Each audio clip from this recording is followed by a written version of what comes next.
सभी साथियों को मेरा नमस्कार। मैं Devi Singh math tutorials YouTube channel से फ्रेंड्स आज फिर आपके लिए लेकर के आया हूँ डेली करंट अफेयर्स 13 जनवरी सन 2021 इन हिंदी। आपको पता है हमारे यूट्यूब चैनल के माध्यम से डेली करंट अफेयर्स आपके लिए प्रकाशित किए जाते हैं जो आपकी आगामी प्रतियोगी परीक्षाओं के लिए बहुत ही ज़्यादा उपयोगी होते हैं। चलते हैं फ्रेंड्स आज के फर्स्ट क्वेश्चन की तरफ। यहाँ पर फर्स्ट क्वेश्चन है आपका, सबसे लंबी तटीय रेखा वाला राज्य कौन सा है? तो यहाँ पर आंसर आपका हो जाएगा गुजरात। ये आपका आंसर हो जाएगा। नेक्स्ट क्वेश्चन है यहाँ पर, हाल ही में श्री विजय एयरलाइन का विमान दुर्घटनाग्रस्त हुआ, यह किस देश का था? यहाँ पर आपका आंसर हो जाएगा इंडोनेशिया। ऑप्शन आपका डी हो जाएगा। नेक्स्ट क्वेश्चन है आपका, किस मंत्रालय द्वारा 2021 से राष्ट्रीय सड़क सुरक्षा महीना मनाया जाएगा? तो यहाँ पर आपका आंसर हो जाएगा सड़क परिवहन और राजमार्ग मंत्रालय। ऑप्शन डी आपका आंसर हो जाएगा। प्रतिवर्ष सड़क परिवहन और राजमार्ग मंत्रालय द्वारा जनवरी के दूसरे सप्ताह में राष्ट्रीय सड़क सुरक्षा सप्ताह मनाया जाता है, लेकिन वर्ष 2021 में सरकार ने राष्ट्रीय सड़क सुरक्षा सप्ताह की जगह राष्ट्रीय सड़क सुरक्षा माह मनाने का निर्णय किया है।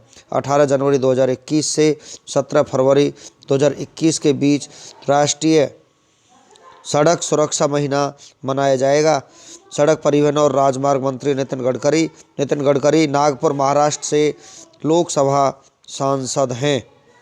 नेक्स्ट क्वेश्चन है आपका, हाल ही में खादी और ग्रामोद्योग विभाग द्वारा विकसित खादी प्राकृतिक पेंट को किसने लॉन्च किया है? तो नितिन गडकरी ने इसको लॉन्च किया है। डी आपका आंसर हो जाएगा। हाल ही में केंद्रीय मंत्री नितिन गडकरी ने खादी और ग्रामोद्योग विभाग KVIC द्वारा विकसित खादी प्राकृतिक पेंट को लॉन्च किया है।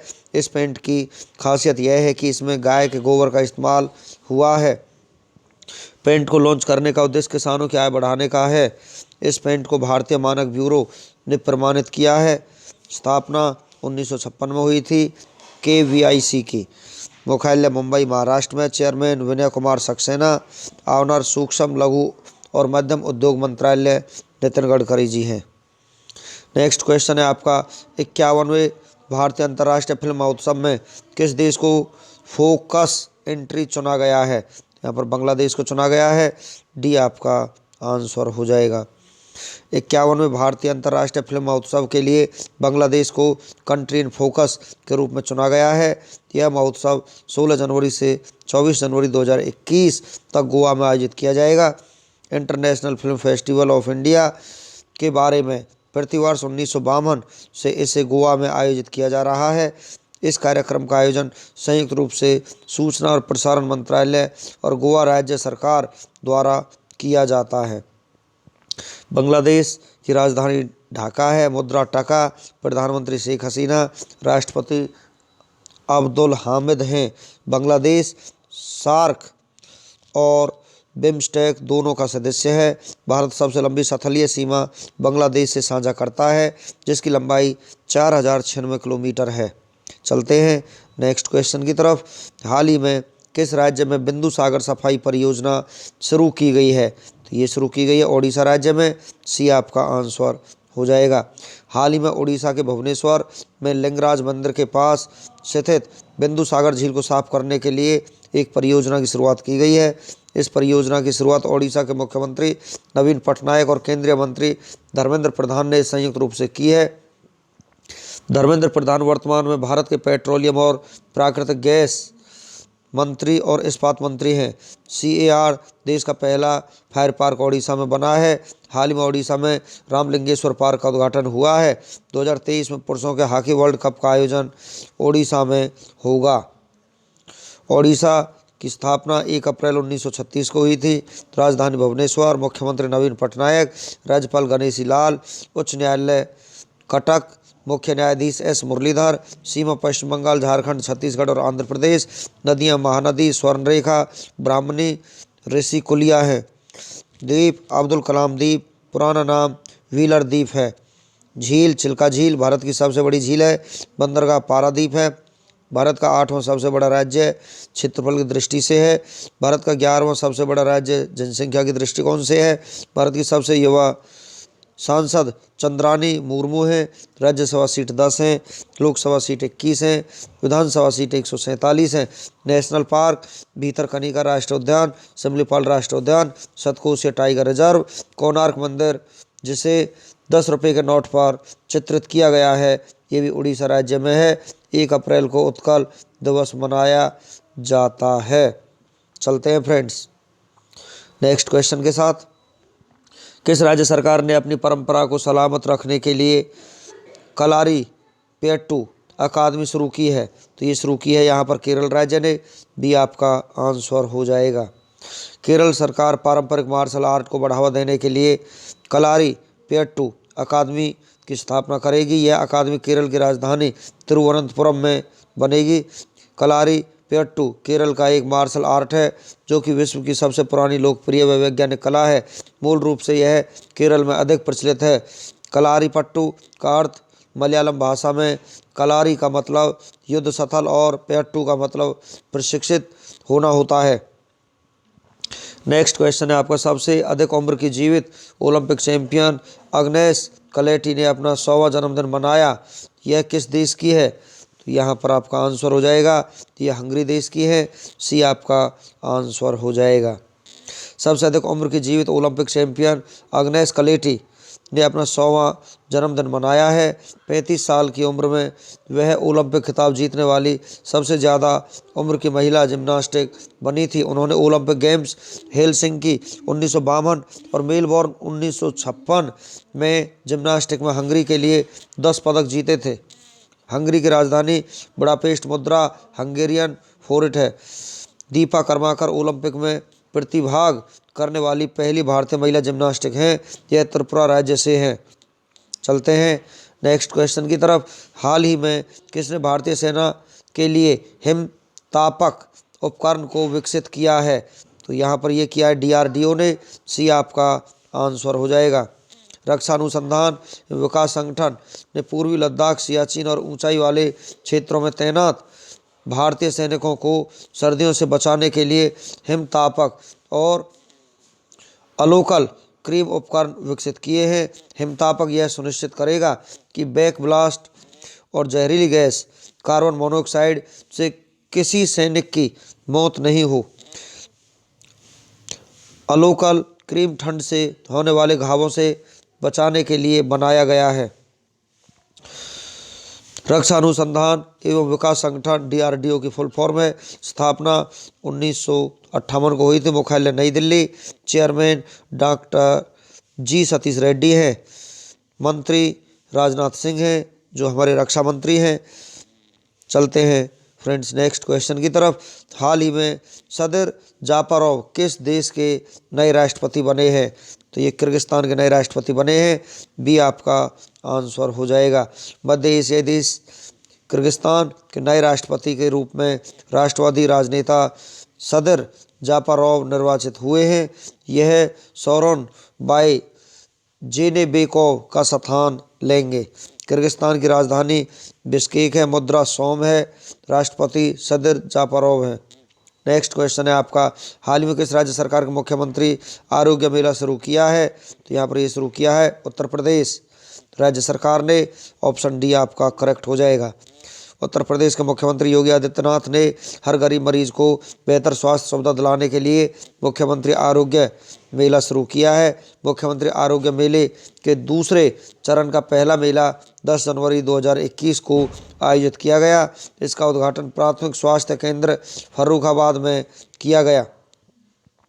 नेक्स्ट क्वेश्चन है आपका। सऊदी अरब ने कार मुक्त शहर बनाने का ऐलान किया है। इसे किस नाम से जाना जाएगा? इसको जाना जाएगा दी लाइन के नाम से। बी आपका आंसर हो जाएगा। सऊदी अरब के क्राउन प्रिंस के मुताबिक शून्य कार, शून्य सड़क और शून्य कार्बन उत्सर्जन वाले इको शहर में 10 लाख लोग रह सकेंगे। यह लाल सागर के तट पर बन रहा है। इस शहर का नाम द लाइन होगा। इसमें स्कूल, स्वास्थ्य केंद्र और हरियाली जैसी सुविधाएं होंगी। शहर का निर्माण इस साल की पहली तिमाही में शुरू हो जाएगा। CAR 2020 में 15वें G20 शिखर सम्मेलन का आयोजन सऊदी अरब द्वारा किया गया था। सऊदी अरब यह मध्य पूर्व में स्थित एक सुन्नी मुस्लिम देश है। राजधानी रियाद है। मुद्रा riyal. King Salman crown prince Mohammed bin Salman हैं। चलते हैं नेक्स्ट क्वेश्चन की तरफ। पब्लिक हेल्थ डेंटिस्ट पुरस्कार 2020 से किसे सम्मानित किया गया है? डॉक्टर विनय भारद्वाज को यहाँ पर सम्मानित किया गया है। बी आपका आंसर आ जाएगा। हिमाचल प्रदेश राज्य के दंत चिकित्सक महाविद्यालय एवं चिकित्सालय पब्लिक हेल्थ डेंटिस्ट्री विभाग के अध्यक्ष डॉक्टर विनय भारद्वाज को सर्वश्रेष्ठ पब्लिक हेल्थ डेंटिस्ट पुरस्कार 2020 से सम्मानित किया गया है। डॉक्टर विनय भारद्वाज को यह पुरस्कार शैक्षणिक उपलब्धियों, शोध पत्र प्रकाशन एवं आम जनता को दांतों की बीमारियों के प्रति जागरूकता पर बढ़ावा देने के लिए दिया गया है। नेक्स्ट क्वेश्चन है आपका, किस देश की नौसेना ने सबसे बड़ा तटीय रक्षा अभ्यास सी विजिल 21 को शुरू किया है? तो यहाँ पर शुरू किया है भारत ने। भारतीय नौसेना का दूसरा 2 दिवसीय रक्षा अभ्यास सी विजिल 21 शुरू हुआ है। इसमें देश के 7,516 किलोमीटर के तटीय क्षेत्र और विशेष आर्थिक क्षेत्र को शामिल किया जाएगा। नौसेना के अनुसार यह भारत का सबसे बड़ा तटीय रक्षा अभ्यास होगा। इसमें सभी 13 तटीय राज्य और केंद्र शासित प्रदेशों के साथ साथ अन्य समुद्री हितधारक शामिल होंगे। चलते हैं नेक्स्ट क्वेश्चन की तरफ। अंतर्राष्ट्रीय क्रिकेट परिषद की बोर्ड बैठकों के लिए किसे बीसीसीआई का आधिकारिक प्रतिनिधि चुना गया है? जय शाह को यहाँ पर प्रतिनिधि चुना गया है। बी आपका आंसर हो जाएगा। आईसीसी की बोर्ड बैठकों के लिए जय शाह को भारतीय क्रिकेट कंट्रोल बोर्ड का आधिकारिक प्रतिनिधि चुना गया है। वर्तमान में जय शाह बीसीसीआई के सचिव हैं। आईसीसी विश्व में क्रिकेट मैच आईसीसी रेगुलेट करता है। इंटरनेशनल क्रिकेट काउंसिल अंतर्राष्ट्रीय क्रिकेट परिषद स्थापना 15 जून 1909। मुख्यालय दुबई संयुक्त अरब अमीरात में स्थित है। अध्यक्ष ग्रेग बार्कले हैं। सीईओ मनु साहनी है। नेक्स्ट क्वेश्चन है आपका, आईसीआरए ने वित्त वर्ष 2021-22 में भारत के जीडीपी कितने प्रतिशत वृद्धि का अनुमान लगाया है? 10.1% का अनुमान लगाया है। डी आपका आंसर हो जाएगा। जीडीपी क्या है? ग्रॉस डोमेस्टिक प्रोडक्ट, सकल घरेलू उत्पाद। किसी निश्चित चालू वित्त वर्ष में किसी राष्ट्र द्वारा उत्पादित समस्त वस्तुओं सेवाओं के कुल मूल्य को सकल घरेलू उत्पाद कहते हैं। आईसीआरए ने वित्त वर्ष 2021-22 में भारत के जीडीपी 10.1% की दर से वृद्धि करने की संभावना जताई है और रेटिंग एजेंसी आईसीआरए ने इससे पहले चालू वित्त वर्ष 2020-21 में भारत की जीडीपी में -7.8% रहने का अनुमान जताया है। आर्थिक गतिविधियों के निरंतर सामान्य होने और कोविड-19 वैक्सीन आने की घोषणा के कारण अर्थव्यवस्था तेजी से बढ़ने की संभावना जताई है। आईसीआरए भारत की रेटिंग एजेंसी है। Investment information and credit rating agency स्थापना 1991। मुख्यालय Gurugram Haryana. MD and CEO N Sivaraman है। चलते हैं नेक्स्ट क्वेश्चन की तरफ। किस देश की स्पेस एजेंसी नासा ने 17 जनवरी 2021 को दुनिया में सबसे शक्तिशाली रॉकेट स्पेस लॉन्च सिस्टम को लॉन्च किया? अमेरिका ने। ये आपका आंसर हो जाएगा। एसएलएस सबसे शक्तिशाली रॉकेट क्यों है? एसएलएस लॉन्च के समय 1 मेगा न्यूटन के थ्रस्ट उत्पन्न करेगा और यह स्टर्न वी से 15% अधिक है। अब यह सबसे अधिक थ्रस्ट सतर है।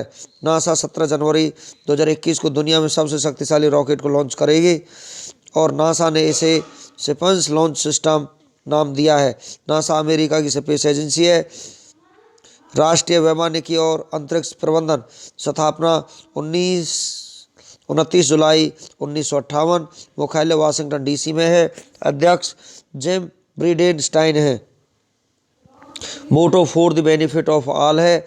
चलते हैं नेक्स्ट क्वेश्चन की तरफ। ट्विटर पर फॉलोअर्स की रेस में कौन नंबर 1 पर आ गए हैं? नरेंद्र मोदी यहाँ पर नंबर 1 पर आ चुके हैं। बी आपका आंसर हो जाएगा। अमेरिकी राष्ट्रपति डोनाल्ड ट्रंप का ट्विटर अकाउंट सस्पेंशन के बाद प्रधानमंत्री नरेंद्र मोदी दुनिया में ट्विटर पर सबसे ज़्यादा फॉलो किए जाने वाले सक्रिय राजनेता बन गए हैं। ट्विटर एक सोशल नेटवर्किंग साइट है। स्थापना 21 मार्च 2006। मुख्यालय कैलिफोर्निया। संस्थापक CEO जैक डॉर्से हैं। चलते हैं नेक्स्ट क्वेश्चन की तरफ। देश का पहला गोबर से बना खादी प्राकृतिक पेंट को केंद्रीय मंत्री नितिन गडकरी ने लॉन्च किया है। इस पेंट का निर्माण किसने किया है? इसका निर्माण किया है KVIC ने। सी आपका आंसर हो जाएगा। MSME मंत्री नितिन गडकरी ने गाय के गोबर से बना पेंट लॉन्च किया है। इस eco friendly non toxic paint को खादी प्राकृतिक पेंट के नाम से लॉन्च किया गया है। यह पेंट आम पेंट के मुकाबले सस्ता होगा। Khadi and village industries commission, khadi और ग्रामोद्योग आयोग, स्थापना 1956, मुख्यालय मुंबई, अध्यक्ष विनय कुमार सक्सेना हैं। चलते हैं नेक्स्ट क्वेश्चन की तरफ। सुभाष मुखर्जी मेमोरियल पुरस्कार 2020 से किसे सम्मानित किया गया है? डॉक्टर पिनाकी दत्ता को यहाँ पर सम्मानित किया गया है। ये आपका आंसर हो जाएगा। PGI एंडोक्राइनोलॉजिस्ट विभाग के प्रोफेसर पिनाकी दत्ता को एंडोक्राइन सोसाइटी ऑफ इंडिया ने डॉक्टर सुभाष मुखर्जी मेमोरियल पुरस्कार 2020 से नवाजा है। डॉक्टर पिनाकी को यह सम्मान एंडोक्राइनोलॉजी के क्षेत्र में उनके महत्वपूर्ण योगदान के लिए दिया गया है।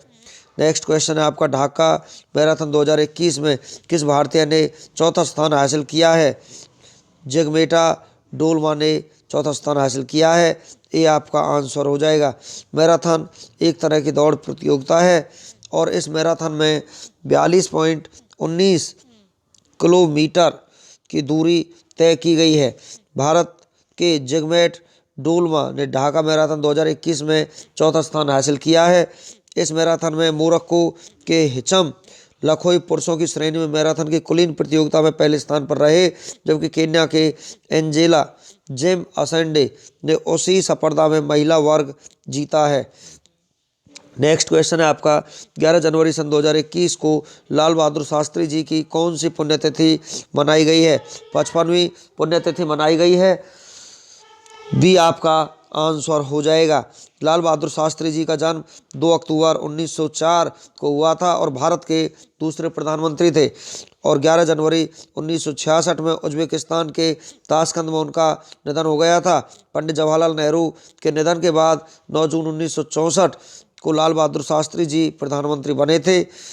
लाल बहादुर शास्त्री ने ही जय जवान जय किसान का नारा दिया था और वो करीब 18 महीने तक भारत के प्रधानमंत्री रहे थे। नेक्स्ट क्वेश्चन है आपका। The population myth Islam family planning and politics in India launch हुई है। इस पुस्तक को किसने लिखा है? SY कुरैशी ने इस पुस्तक को लिखा है। सी आपका आंसर हो जाएगा। SY कुरैशी भारत के पूर्व मुख्य चुनाव आयुक्त हैं। इस किताब में जनसंख्या से जुड़े आंकड़ों, राष्ट्रीय और अंतर्राष्ट्रीय रिपोर्ट के आधार पर मुसलमानों की आबादी में वृद्धि का विस्तृत विश्लेषण होगा। चलते हैं नेक्स्ट क्वेश्चन की तरफ। Making of a general A Himalayan इहो पुस्तक लॉन्च हुई है। यह पुस्तक किसने लिखी है? ये पुस्तक लिखी है कांसम हिमालय सिंह ने। ये आपका आंसर हो जाएगा। नेक्स्ट क्वेश्चन है आपका। किसे कोविड-19 वैक्सीन के प्रशासन के लिए गठित अधिकार प्राप्त समिति का अध्यक्ष नियुक्त किया है? RS शर्मा को यहाँ पर नियुक्त किया है। डी आपका आंसर हो जाएगा। नेक्स्ट क्वेश्चन है आपका। केंद्र सरकार द्वारा कोविड-19 वैक्सीन के प्रशासन के लिए गठित अधिकार प्राप्त समिति का अध्यक्ष किसे नियुक्त किया गया है? RS शर्मा को यहाँ पर नियुक्त किया गया है। ये आपका आंसर हो जाएगा। नेक्स्ट क्वेश्चन है आपका। हाल ही में पुलित्जर पुरस्कार विजेता लेखक और पत्रकार नील सी हान का निधन हो गया है। उनका संबंध किस देश से था? अमेरिका से उनका संबंध था। बी आपका आंसर हो जाएगा। भारत का सबसे बड़ा तटीय रक्षा अभ्यास का क्या नाम है, जो 12 जनवरी 2021 से शुरू हुआ है? सी वेगेल 21। तो डी आपका आंसर है। यहाँ पर चलते हैं नेक्स्ट क्वेश्चन की तरफ। 51वें भारतीय अंतर्राष्ट्रीय फिल्म महोत्सव में फोकस देश कौन है? बांग्लादेश यहाँ पर फोकस देश है। सी आपका आंसर हो जाएगा। चलते हैं नेक्स्ट क्वेश्चन की तरफ। भारतीय रिजर्व बैंक ने हाल ही में किस बैंक का लाइसेंस रद्द कर दिया है? वसंत दादा नगरी सहकारी बैंक का यहाँ पर लाइसेंस रद्द कर दिया गया है। ये आपका आंसर हो जाएगा। RBI की स्थापना 1 अप्रैल 1935 को हुई थी। स्थापना मुंबई, गवर्नर शशिकांत दास, उप governors Rajeshwar Rao, MD Patra, MK Jain तथा BP कानूनन गो है। नेक्स्ट क्वेश्चन है आपका, bureau of police research and development की हालिया रिपोर्ट के मुताबिक वर्तमान में देश भर में पुलिस बल में कितने प्रतिशत महिलाएं हैं? 10.3% महिलाएं हैं। बी आपका आंसर हो जाएगा। नेक्स्ट क्वेश्चन है आपका, विलियम बर्न्स किस देश की खुफिया एजेंसी CIA के नए प्रमुख नियुक्त हुए हैं? अमेरिका के नए प्रमुख नियुक्त हुए हैं विलियम बर्न्स। डी आपका यहाँ पर आंसर हो जाएगा। नेक्स्ट क्वेश्चन है आपका, निम्न में से किस केंद्रीय मंत्री ने हाल ही में कोयला खदानों के संचालन के लिए सिंगल विंडो क्लियरेंस सिस्टम की शुरुआत की है? अमित शाह ने यहाँ पर शुरुआत की है। सी आपका आंसर हो जाएगा। नेक्स्ट क्वेश्चन है आपका, हेनले पासपोर्ट इंडेक्स 2021 में भारत किस स्थान पर है? तो यहाँ पर भारत 85वें स्थान पर है। बी आपका आंसर हो जाएगा। नेक्स्ट क्वेश्चन है आपका, 11 जनवरी 2021 को आयोजित चौथे वन प्लेनेट शिखर सम्मेलन का विषय क्या था? तो यहाँ पर इसका विषय था let's act together for nature. तो बी आपका यहाँ पर आंसर हो जाएगा। नेक्स्ट क्वेश्चन है आपका, किस देश ने हाल ही में कोविड-19 के कारण 1 अगस्त 2021 तक के लिए आपातकाल लागू कर दिया है? मलेशिया ने यहाँ पर आपातकाल लागू कर दिया है। डी आपका आंसर हो जाएगा। नेक्स्ट क्वेश्चन है आपका, हाल ही में किस देश ने जीरो कार, जीरो सड़कें और जीरो कार्बन उत्सर्जन वाला शहर न्यूम की आधारशिला रखी है? सऊदी अरब ने इसकी आधारशिला रखी है। ये आपका आंसर हो जाएगा। सऊदी अरब की राजधानी रियाद है। किंग सलमान बिन अब्दुल अजीज़ अल सऊद है। Crown prince Mohammed bin Salman है। मुद्रा रियाल है। चलते हैं नेक्स्ट क्वेश्चन की तरफ। भारतीय रेलवे का मुख्यालय कहाँ पर है? दिल्ली में है। डी आपका आंसर हो जाएगा। नेक्स्ट क्वेश्चन है आपका, इंडियाज इंटरनेशनल बैंक किस बैंक का टैगलाइन है? बैंक ऑफ बड़ौदा का ये टैगलाइन है। ए आपका आंसर हो जाएगा। चलते हैं फ्रेंड्स, 13 जनवरी का इतिहास। भारत और विश्व में 13 जनवरी को होने वाली महत्वपूर्ण घटनाओं के बारे में हम आपको जानकारी देते हैं। 13 जनवरी आज ही के दिन जो घटनाएं घटी हैं उन पर हम प्रकाश डालते हैं। तो 13 जनवरी आज ही के दिन एलिजाबेथ प्रथम इंग्लैंड की साम्राज्ञी 1559 में बनी। स्पेन में राष्ट्रीय दिवालियेपन की घोषणा के बाद 1607 में बैंक ऑफ जेनेवा का पतन हुआ। इतालवी खगोलविद, भौतिकविद एवं गणितज्ञ गैलीलियो ने 1610 में बृहस्पति के चौथे उपग्रह कैलिस्टो की खोज की। मुगल बादशाह बहादुर शाह जफर ने 1709 में अपने तीसरे भाई कामबख्श को हैदराबाद में हराया। उदयपुर के राणा ने 1818 में मेवाड़ प्रांत की रक्षा के लिए ब्रिटिश सेना के साथ एक समझौते पर हस्ताक्षर किए। ब्रिटिश ईस्ट इंडिया कंपनी की सेना ने अधिकारी डॉक्टर विलियम ब्राइडन 1842 में आंग्ल अफगान युद्ध में जिंदा बचे रहने वाले इकलौते ब्रिटिश सदस्य रहे। अंग्रेजों और सिखों के बीच 1849 में चिलियनवाला में दूसरा युद्ध हुआ। असम में युवाओं ने 1889 में अपनी साहित्यिक पत्रिका जोनाकी का प्रकाशन शुरू किया। न्यूयॉर्क शहर में दुनिया का पहला सार्वजनिक रेडियो प्रसारण 1910 से प्रारंभ हुआ। इटली के अवेजानो शहर में 1915 में आए विनाशकारी भूकंप में 30,000 से अधिक लोग मारे गए। 1930 में पहली बार मिकी माउस कॉमिक स्ट्रिप का प्रकाशन हुआ। राष्ट्रपिता महात्मा गांधी ने हिंदू मुस्लिम एकता बनाए रखने के लिए 1948 में आमरण अनशन शुरू किया। टोगो के राष्ट्रपति सिल्वेनस ओलंपियो की 1963 में एक सैनिक विद्रोह में हत्या कर दी गई। भारत के पूर्वी राज्य पश्चिम बंगाल की राजधानी कोलकाता में 1964 में हिंदू और मुसलमानों के बीच भयानक सांप्रदायिक दंगे हुए, जिनमें करीब 200 लोग मारे गए और 300 से ज़्यादा लोग घायल हो गए। 1966 में अमेरिका ने नवादा में परमाणु परीक्षण किया। नासा ने 1978 में पहली अमेरिकन महिला अंतरिक्ष यात्री का चयन किया। 1988 में चीन के राष्ट्रपति चिंग चियांग कुमो का निधन हो गया। अमेरिका और उसके सहयोगियों ने 1993 में दक्षिणी इराक में नो फ्लाई जोन लागू करने के लिए इराक पर हवाई हमले की शुरुआत की। 1995 में बेलारूस नाटो का 24वां सदस्य देश बना। परमाणु कार्यक्रम को लेकर 2006 में ईरान पर सैन्य आक्रमण से ब्रिटेन ने इनकार किया। महिलाओं के प्रति भेदभाव दूर करने के लिए संयुक्त राष्ट्र का 37वां अधिवेशन 2007 में न्यूयॉर्क में शुरू हुआ। जम्मू कश्मीर के पूर्व मुख्यमंत्री फारूक अब्दुल्ला 2009 में नेशनल कॉन्फ्रेंस के अध्यक्ष बनाए गए। 13 जनवरी को जन्मे प्रसिद्ध व्यक्तियों के बारे में हम आपको जानकारी देना चाहते हैं फ्रेंड्स। 13 जनवरी 1450 में जिसके जलमार्ग का प्रयोग करके ही वास्को डी गामा ने भारत के जलमार्ग की खोज की थी, उस पुर्तगाल के नाविक बार्थोलोम्यू डियाज का जन्म हुआ। 13 जनवरी 1896 में भारत के प्रसिद्ध कन्नड़ कवि और साहित्यकार दत्तात्रेय रामचंद्र बेंद्रे का जन्म हुआ। आज ही के दिन 1911 में हिंदी कवि शमशेर बहादुर सिंह का जन्म हुआ। 1938 में प्रसिद्ध भारतीय संतूर वादक शिव कुमार शर्मा का जन्म हुआ। 1949 में अंतरिक्ष में जाने वाले भारतीय विंग कमांडर राकेश शर्मा का जन्म हुआ। 1978 में आज ही के दिन भारतीय अभिनेता अस्मित पटेल का जन्म हुआ। 1926 में प्रसिद्ध फिल्म निर्माता एवं निर्देशक शक्ति सामंत का जन्म हुआ। 1919 में उत्तर प्रदेश के पूर्व राज्यपाल मैरी चेन्ना रेड्डी का जन्म हुआ। 13 जनवरी को हुए निधनों के बारे में हम आपको जानकारी देना चाहते हैं फ्रेंड्स। भारतीय राष्ट्रीय कांग्रेस के अध्यक्ष के रूप में कार्य कर चुके RN माधोलकर का 1921 में निधन हो गया। प्रसिद्ध शायर शौक बहराइची का 1964 में निधन हो गया। भारत के प्रसिद्ध तबला वादक अहमद जान थिरकवा का 1976 में निधन हो गया। फ्रेंड्स, इसके साथ ही हमारा आज का वीडियो फिनिश हो जाता है। यदि वीडियो आपको अच्छा लगा हो तो आप इसे लाइक करें, शेयर करें, चैनल को सब्सक्राइब करें, बेल आइकॉन को प्रेस करें, जिससे समय समय पर हमारे नोटिफिकेशंस आप तक पहुंच सकें। Thank you.